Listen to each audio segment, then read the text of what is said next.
পাচ্ছেন দর্শক, আজকে আমরা আপনাদেরকে একটা রান্না দেখাবো। এটা হচ্ছে রেওয়াজ বা চর্বিযুক্ত এক ধরনের মাংস, ছাটি মাংসের মতো। এই রান্নাটা আমরা ভাজা করব বা পেঁয়াজ ভুনা।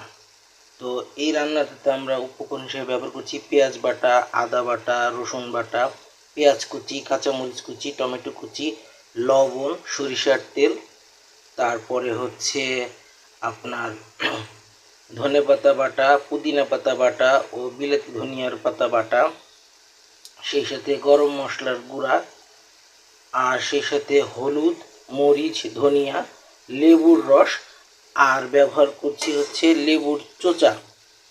এবং শেষের দিকে আমরা এটাতে ব্যবহার করব আপনার স্পেশাল একটা জিনিস, সেটা হচ্ছে বিভিন্ন গাছের পাতা, বিশেষ করে যেই পাতাগুলো আমরা খাবার হিসেবে খেতে পারি, যার ভিতরে হলো ধনেপাতা কুচি, তারপর হচ্ছে পুদিনা পাতা কুচি, আর সেই সাথে হচ্ছে কারি পাতা, তারপরে হচ্ছে বিলাতি এক ধরনের পাতা পাওয়া যায় যেটা খিচুড়িতে ব্যবহার করে, সেই ধরনের পাতা।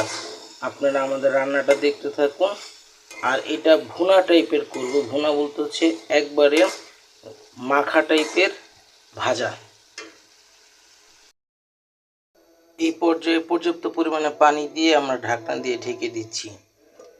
আর এই মুহূর্তে রান্নাটা করছি আমরা সেহরির পূর্ব মুহূর্তে। তো দর্শক, আমরা এখন ঢাকনা তুলে দেখছি। তো এই পর্যায়ে দেখছি ঝোলটা শুকিয়ে মাখো মাখো হয়ে গেছে। এই পর্যায়ে আমরা ধনে পাতা, তারপরে পুদিনা পাতা, তারপরে বিলাতি ধনিয়ার পাতা, তারপর হলো বিলাতি খিচুড়িতে ব্যবহার করা সেই ধনিয়া পাতা, কারি পাতা, লেবু পাতা আমরা এখন এটাতে ব্যবহার করছি। পাতাগুলোকে আমরা একটু ম্যাশ করে দিয়ে দিয়েছি পাউডার হিসেবে, যেহেতু এগুলো শুকনা ছিল। আমরা এটা কয়েকদিনকে শুকিয়ে তারপর এটাতে ব্যবহার করছি। এখন এটা আমরা নেড়ে চেড়ে, বাস আমাদের হয়ে গেছে। আমরা এখন জালটা নিভিয়ে দিলাম। আর এভাবেই তৈরি হয়ে গেল আমাদের আজকের রান্না। এটা বিহারি স্টাইলের রান্না। আপনাদের যদি ভালো লাগে তাহলে আপনারা বাসায় ট্রাই করবেন আর আমাদের কমেন্ট সেকশনে জানাবেন কেমন লাগলো।